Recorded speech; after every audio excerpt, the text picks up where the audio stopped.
Good morning students, class 11th। कैसे हैं आप सब? I hope you all are well.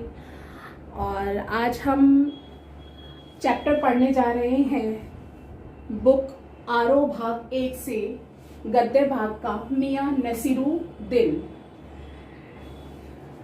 और इसकी लेखिका है कृष्णा सोबती। पाठ पढ़ने से पहले हम लेखिका के बारे में जान लेते हैं। लेखिका कृष्णा सोबती का जन्म 1925 गुजरात, पश्चिमी पंजाब, जो कि अब वर्तमान में पाकिस्तान है, यानी कि अब वो पाकिस्तान में है।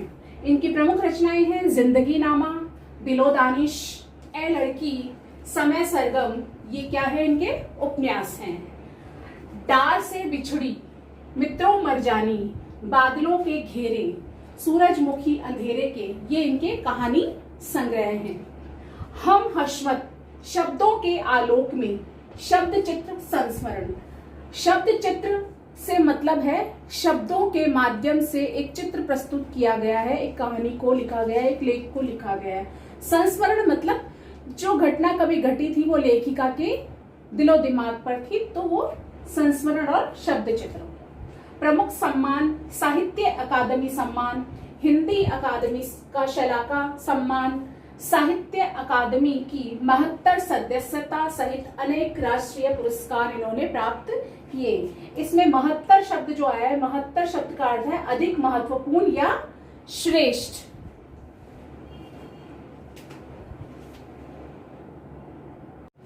पाठ परिचय। अब हम इसका पाठ परिचय देखते हैं। मियां नसीरुद्दीन शब्द चित्र हम हशमत नामक संग्रह संस्मरण से लिया गया है। हम हशमत नामक जो एक संस्मरणात्मक रचना है, लेखिका द्वारा लिखी गई, वो जो है शब्द चित्र के माध्यम से इसे उकेरा गया, वहां से उसे लिया गया। हम हशमत नामक संग्रह से लिया गया, जिसमें कई पीढ़ियों से नान अर्थात रोटी बनाने का कार्य करने वाले मियां नसीरुद्दीन के व्यक्तित्व, रुचियों एवं स्वभाव को शब्दों के माध्यम से उकेरा गया है, यानी कि शब्दों के माध्यम से समझाया गया है, बताया गया है।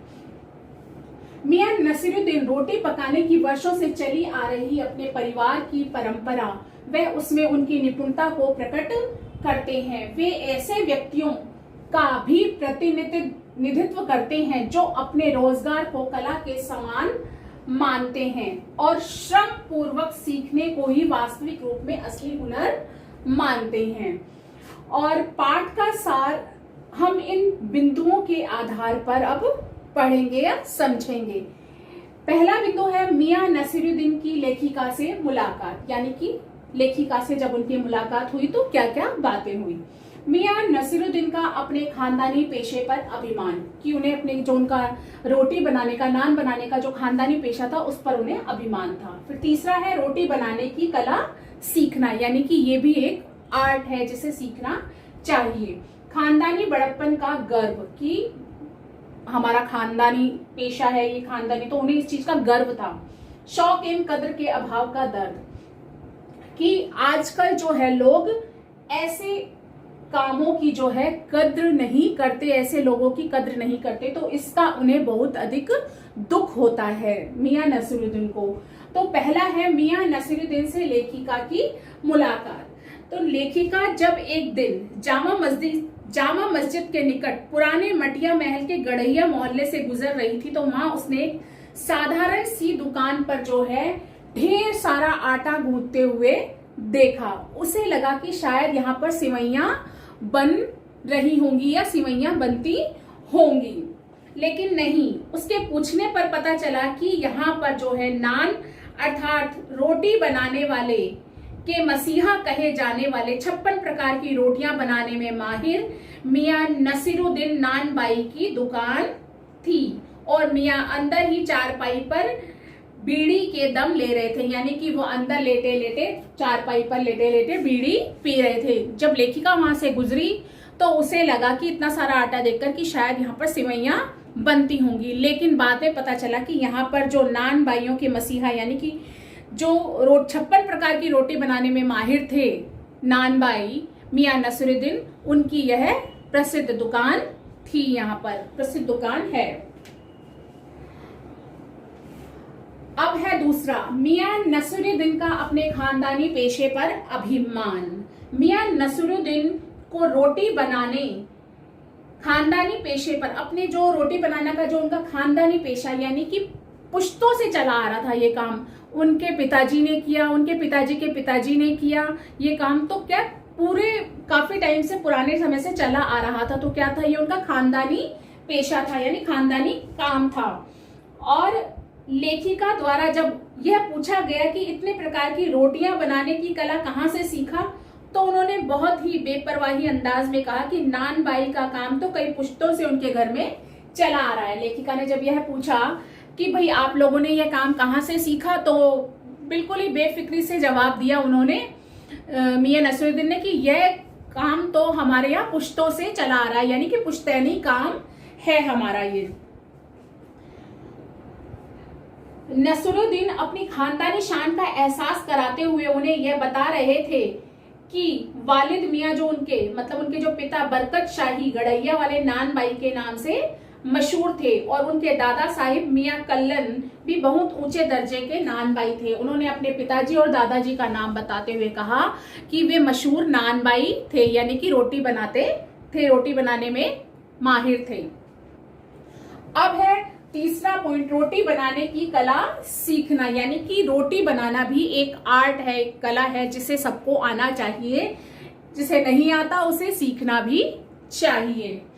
तो लेखिका के द्वारा जब मियां नसीरुद्दीन ने उनके पिता व दादा से मिली सीख के विषय में पूछा, तो वो बोले कि सच्ची लगन और मेहनत से इसे सीखा जाता है, यानी कि जब आप में सीखने की लगन हो और आप उससे मेहनत से सीख सकते हो तभी यह काम सीखा जाता है। जैसे कि पढ़ाई करने के लिए शुरू से आपको अ से अनार सीखना पड़ता है,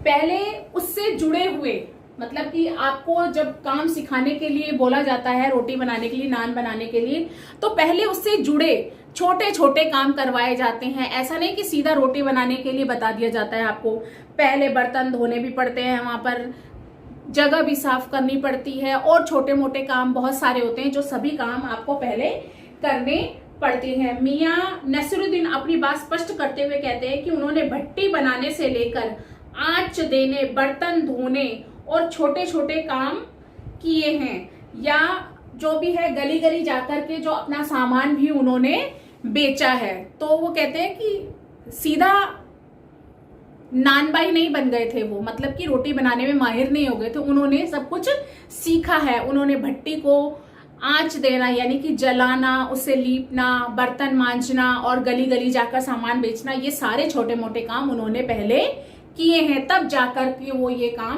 कर पाए हैं। अब है खानदानी बड़प्पन का गर्व। लेखिका जब नान बाइयों के विषय में पूछती है तो मियां नसीरुद्दीन उन्हें बताते हैं कि वहां और भी नान बाई जरूर हैं किंतु खानदानी नहीं है, यानी कि सिर्फ जो है उन्हें इस चीज का बड़प्पन का एहसास था कि जो और भी जो नान बाई हैं, रोटी बनाने वाले हैं, वो खानदानी नहीं है। उन्होंने तो खाली ठीक है जी देखा देखी में अपना काम शुरू कर लिया। हम लोग जो है वो हम खानदानी नान बाई हैं, यानी कि रोटी बनाने वाले हैं।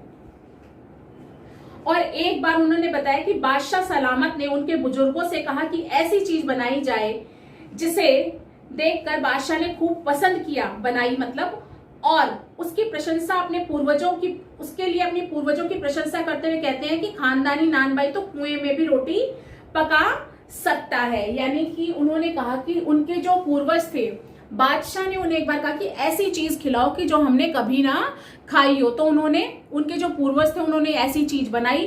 तो उन्होंने कहा कि क्या बनाई, उन्होंने इस चीज का नाम नहीं बताया और कहा कि हमारे पूर्वज तो ऐसे थे कि जो कुएं में भी रोटी बना सकते थे।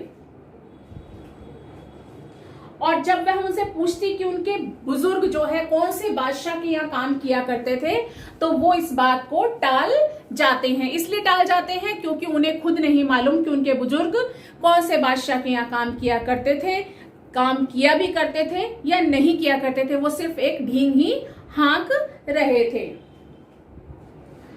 लेखिका के बार बार जब पूछने पर अंत में उन्होंने खींचकर बोला कि आपको कौन सा उन बादशाह के नाम चिट्ठी पत्री भेजनी है जो आप इतनी जांच पड़ताल कर रही हैं। इसलिए उन्होंने अपनी बातों को में उनको टाल दिया। फिर है शौक एवं कद्र के अभाव का दर्द। तो लेखिका से पीछा छुड़ाने के लिए मियां नसीरुद्दीन ने बब्बन मियां को भट्टी सुलगाने का आदेश देते हैं। यानी कि उनके यहाँ जो लड़का होता है उसे वो कहते हैं, लेखिका जब उनसे प्रश्न पूछती है तो वो परेशान हो जाते हैं, खींच जाते हैं, बहुत ज्यादा परेशान हो जाते हैं। तो वो कहते हैं कि बब्बन जो उनके यहाँ लड़का काम करता है उसे कहते हैं भट्टी सुलगाओ, यानी भट्टी सुलगाने का आदेश उसे देते हैं। लेखिका उनके बारे में जानना चाहा तो कहते हैं कि उनके कारीगर हैं। मतलब लेखिका ने बब्बन के बारे में जानना चाहा तो उन्होंने कहा कि ये उनके कारीगर हैं, यानी कि ये भी यहाँ पर रोटी बनाते हैं। लेखिका उनके छुपे हुए गुस्से को देखने के बाद उन्होंने जो था वो विचार त्याग दिया कि कारीगरों के विषय में बातें करने लगती है। और मियां नसीरुद्दीन उन्हें बताते हैं कि उन्हें 2 रुपए मन आटे की 4 रुपए मन मैदे की मजूरी देते हैं। यानी उन्हें मजूरी कितनी मिलती है? आटे के लिए 2 मन आटे के लिए 2 रुपए और 4 मन मैदे के लिए उन्हें 4 रुपए मिलते हैं। लेखिका द्वारा रोटियों की किस्में जानने के लिए पूछे गए सवाल पर उन्होंने क्या जवाब दिया? उन्होंने जवाब दिया कि बाकर खानी, शीरमाल, ताफतान, खमीरी आदि रोटियों के नाम जो है उन्होंने फटाफट गिनवा दिए। और तुनकी नामक रोटी की तारीफ करते हुए बोले कि ये रोटी तो पापड़ से भी बहुत ज्यादा महीन होती है। महीन मतलब पतली होती है और खाने में बहुत ही स्वादिष्ट होती है। और उन्होंने कहा कि पिछले जमाने में लोग जो है खाना पकाने का शौक रखते थे और खाने का शौक, आजकल ये शौक जो है मरता जा रहा है। आजकल के लोगों को उन चीजों की कद्र ही नहीं है, इस चीज का उन्हें बहुत दर्द रहता है। यानी कि वो इस चीज से बहुत अधिक दुखी होते हैं कि जो कला है इसकी कद्र करने वाला आज कोई भी नहीं है। आज के जमाने में तो भारी एवं मोटी तंदूरी रोटी का बोलबाला है, क्या बनाएं और क्या खिलाएं। मतलब कहते हैं कि आजकल जो रोटी बनानी है वो तंदूरी और मोटी रोटी का बोलबाला है। किसी को इन रोटियों से क्या मतलब, क्या बनाएं और क्या खिलाएं। तो इस पाठ में हमने जाना मियां नसीरुद्दीन के व्यक्तित्व, रुचियों, स्वभाव के बारे में। उनकी रोटी बनाने की वर्षों से चली आ रही अपने परिवार की परंपरा और निपुणता को प्रकट करना, किस प्रकार से उन्होंने उसको अभी तक कायम रखा है, इसके बारे में हमने आज इस पाठ में जाना। और इस पाठ के माध्यम से हमें एक संदेश और मिलता है कि हम जो भी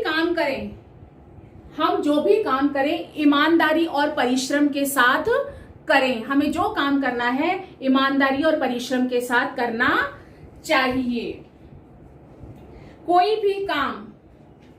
भी काम जो है छोटा या बड़ा नहीं होता है। हमें प्रत्येक कार्य को दिल और लगन से करना चाहिए, मेहनत से करना चाहिए और परिश्रम से करना चाहिए। कोई भी काम करना छोटा या बड़ा नहीं होता। यह हमारी सोच ही उस काम को छोटा या बड़ा बनाती है। Thank you.